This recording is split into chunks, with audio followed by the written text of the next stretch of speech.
Well, I said I was going to get a cruiser, and this is kind of a cruiser. It's a sport bike wearing the skin of a cruiser. This is the 2024 Kawasaki Eliminator. And apparently Kawasaki had this line of motorcycles out like years ago, and they discontinued them, and they're bringing them back with the Ninja 400 engine in it, but it's stretched out to a 450, so it's supposed to have a little more power behind it, and it definitely has the power. So far, I'm absolutely loving this motorcycle. It's gorgeous. I love everything about it. I have a couple of little complaints that we'll get into in a minute, but let's take it on the road and we'll talk there. This is footage from my ride last weekend. I have been riding this weekend, and everything is still great, no complaints. I think I've only got like a little over 200 miles logged so far, so not a whole lot. This is kind of just initial impressions, but it's been beautiful out lately with fall and everything. The weather, when it's not freezing cold, it's actually really nice. And I've been having a blast with this thing. It's super smooth on the road. It handles beautifully. But again, I think I'm going to be referencing the fact that I only know dirt bikes and like off-road motorcycles, because switching to this was such a different experience for me. It doesn't handle like a dirt bike. It was funny too, because a lot of people told me be careful on the turns and like try not to go too crazy with turning these things. And you're gonna love how they turn and everything. And coming from the experience of dirt bikes, I was like, I don't really like turning on two wheels. Like dirt bikes, and even when I was on my bicycle when I was a kid, I hated taking corners like really tight. Just on a bicycle, on my dirt bike, neither one of them were very different from the other. It just didn't feel very good with that narrow tire, just like going into corners. I didn't like it. I felt like the bike was going to slide out from under me. And that was true across the board until I rode this. And then I get it. Now I get it. Okay, because whenever you go into turns on this thing, it just hugs the road. Now, in this ride, because the tires were really fresh, I was trying to take it easy, and I was also riding with a friend who had more of a cruiser proper that wasn't really made to take turns as tightly. So I had two reasons to take it easy on the turns. But now that I've loosened up a bit, and now that the tires have gotten some time on the road, I've been taking some pretty tight turns, and this thing just hugs the road. Like, you're already sitting very low to the ground compared to a dirt bike, but with the wheelbase and just the tread on the tires and just everything, you feel so connected to the road, like you're not going to go anywhere. You have no concern whatsoever, like weaving, going into turns. The bike itself is super well balanced, by the way. It was funny. I was at a stop sign. I think that was today. And I just stopped, and I kept my feet up, and I was trying to like maintain balance and everything, and I kept my feet up the entire time. Like I was stopped, and I'm just standing there waiting for the other cars to go. And the whole time, my feet are up. I'm not even trying that hard to maintain balance. I've never done that on a dirt bike, like been able to just stay on two wheels with both my feet up like that. But I could do that on this thing because the wheelbase is the wheels are so wide that like you're actually, if you get the balance just right, you can just stay there on the two wheels. So I got quite a kick out of that. And obviously the vibrations are way dialed down on this because the engine's counterbalanced and all that good stuff, liquid cooled. I think it's a parallel twin for people who know what that means. I'm assuming that's good. No, I think it's what sport bikes have. Like the Ninjas, all the Ninjas are like parallel twins, right? So, yeah, the Ninja. And it pulls. It has got pull to it for days. Like all the way up through 5th gear into 6th gear, it just keeps pulling. And it doesn't really have any slow down and stop. That was probably the thing I noticed pretty immediately when I was riding this. It's just like taking off from stoplights and stop signs and getting up to speed. You could get up to speed so fast. This thing's a rocket. Again, compared to my dirt bikes, which, I mean, you could get up to speed reasonably fast, certainly faster than any car on like the Hawk or anything like that. Like your 0 to 60 on 2 wheels is always faster than cars, which is a given. But with this thing, it's so much faster. And it's so much more powerful. And but it's also a really comfortable seat. And just seating position. The pegs are not like cruiser pegs. They're kind of underneath you, more like dirt bike pegs. And I like that because then I can kind of, whenever I see bumps in the road, I can kind of brace myself. The suspension is not as good as on dirt bikes. It's not as spongy. So whenever you hit like bumps in the road and stuff, you really feel it on this thing. But whenever the road is smooth, this thing is buttery smooth on the road. The bike handles beautifully, and it is a lot of fun. I've been, granted, you know, I just got the thing, but I've been having an absolute blast. And we'll get into some complaints. So first complaint is I guess a minor complaint, right? The exhaust is a little quiet. The funny thing about this is because it has a sport bike engine, it sounds like a sport bike, particularly when I'm going down the highway. Like whenever I'm revving the engine really high and like changing gears and everything down the highway, you can really hear that sport bike engine. Like it's all buzzy and high and everything. And that's fine. Like I like the way sport bikes sound, you know, you get a good exhaust on that, it sounds good, but it's just funny coming from something that looks like a cruiser. Like you don't expect that sound coming out of a cruiser. So that's kind of funny. But I don't really have a problem with it. I'm probably going to change the exhaust to something a little bit louder. I don't want anything too loud, but it's super quiet, right? Like I'm sure you can hear in the video, or you can't hear. Yeah, the most you're going to hear is wind noise because the engine is so dang quiet, or the exhaust is so dang quiet. And, I mean, there are probably plenty of people who would look at that as a plus. I'm not one of them. I don't look at it as a negative necessarily either. Like, it's like a half negative, right? It's kind of a letdown, but it's really not. Like, oh no, I gotta change that right away. I do plan on changing it long term. But as it is right now, it's fine. I don't really care that much. Something that I do care about quite a lot more is the mirrors. The mirrors are absolutely awful. Like, they look cool. I'll give them points for that. They look cool, but they're like a safety hazard.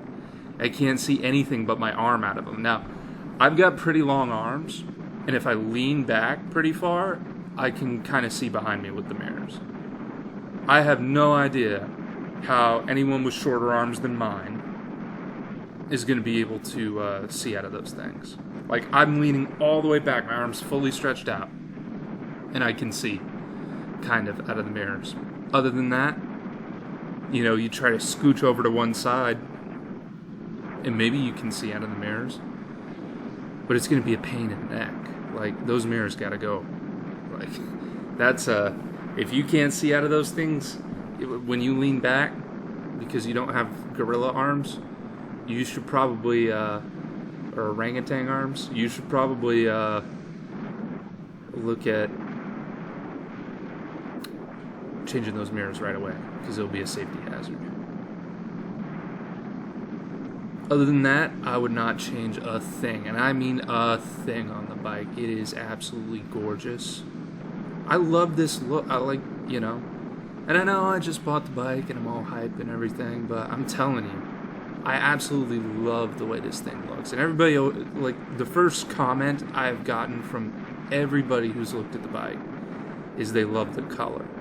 And I agree 110%. It's funny, too. The other colors were, like, white and orange.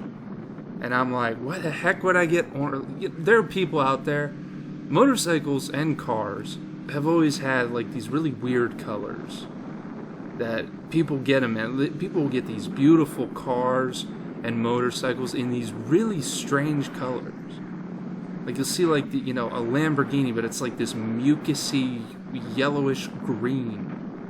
And it's like, what is that? What are you doing? Why would you do that? You get, like, this nice, or like a Corvette like that. It'll be, like, orange. An orange Corvette. It's like, what are you doing? Stop it. You shouldn't be allowed, that should be against the law. Like, if I was running the country, that would be illegal. To get, like, ridiculous colors on really beautiful machines. So, but motorcycles, they have a serious problem with that, too. There are a lot of, particularly dual sports, have some pretty horrendous-looking colors. Like, Husqvarna is, like, you got the white and the yellow, like, on a dirt, but what are we doing here? On a dual sport? What are you doing? I guess on the trails, maybe. There might be an argument for that, like, just to help you be seen by, like, hunters and stuff, maybe. But I do not like colors like that on particularly nice-looking vehicles. But this, like, dark gray, I'm a big fan of this. I was like, as soon as I saw that, I'm like, I love that color. And I was really torn between this and the Rebel 500. Those were kind of the two I was looking at online. And I ended up going with this because the seating was better. It was kind of new, so there's always, that kind of exciting aspect of something new. But it was just a more comfortable seat.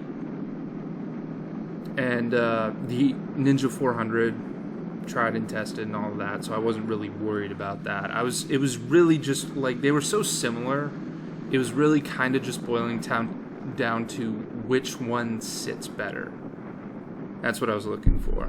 I was like, which one is more comfortable? Which one am I going to be more comfortable riding long distances with? And I landed on this one. And, like, coming home today, I was riding for maybe 2.5 hours. I was riding for a good long time. I rode all the way out for like an hour.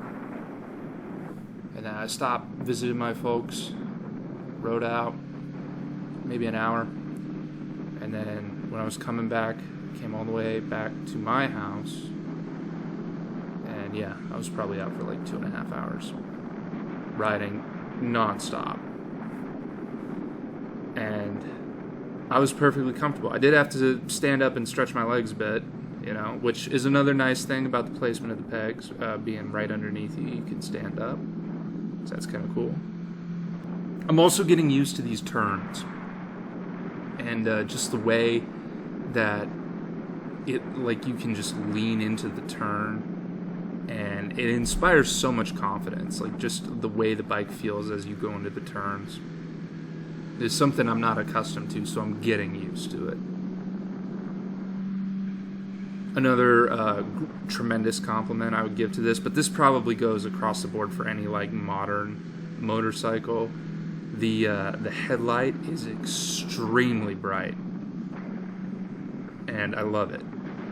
I was riding it home the day I got it, and it was getting a little dark out, and the headlight was already spanning the entire road with the low beam, and I was like, this is nice. And then when I was down a road by myself, I flipped on the high beam, and the whole road was lit up. The trees were lit up. Everything was just, I could see a good distance ahead of me. And I was like, wow, this kind of riding at night, I could do this. I could definitely do this. I can see very far in front of me. It inspires a lot of confidence riding at night. So overall, I'm just so incredibly happy with this. Great season to have it too.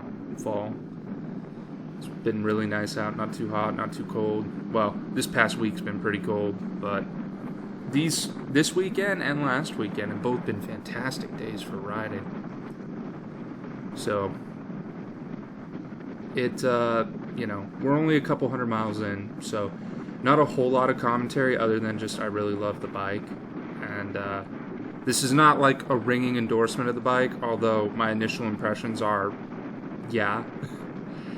I would absolutely endorse this bike based on everything I've seen so far, but I'm going to need to play around with it for a little while and until I can, really give the good old stamp of approval, as they say.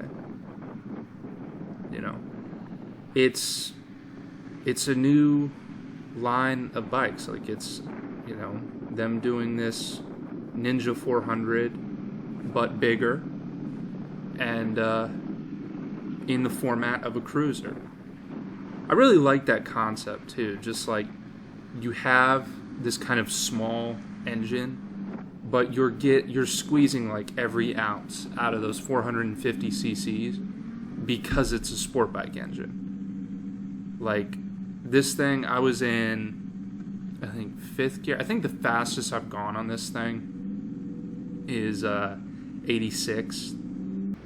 I was in 6th gear, just barely turn it, and I'm doing like 86. Like, this thing can no doubt go well over 100, no problem. Like, I'm not worried about that at all, and I have no intention of ever going over 100. Like, even when I was doing 86, and I was keeping pace with traffic. Like, I wasn't trying to pass anybody or do anything crazy. I was just trying to keep pace with traffic. And I do not like going at those speeds. I don't understand why people like going that fast. Like, it's very uncomfortable. Even on this super comfortable bike, it's still nerve-wracking as hell. Right? The idea that people want to go that fast, it's just, I don't know. And another thing that's kind of opened my eyes with getting this bike is how ridiculous it is that so many people out there want these 1000s and 1100s and stuff like that. Like, unless you're packing a ton of luggage onto that thing and like really weighing it down with a bunch of stuff, there's no real reason for you to have a much bigger engine than this. Like, this thing does more than enough. Or if you're going to the track a lot, right? Like, you like racing on the track, then I can see that. But if you're not doing either of those things, why the heck do you need a 1000 or an 1100 or something crazy like that? I just don't understand. We need that much. I mean, this little 450 felt like it was going to rip my arms off a couple of times. When, again, coming from someone who's only ever ridden dirt bikes, and not very powerful dirt bikes at that, right? This thing was like, oh my gosh, I've got unlimited power with this thing. But it goes, like, I've got the power where I need it. Like, if I need to pass anybody, and I've passed a few people now, it takes off, like, immediately. Like, you give it some gas and it just goes, and it'll just keep pulling.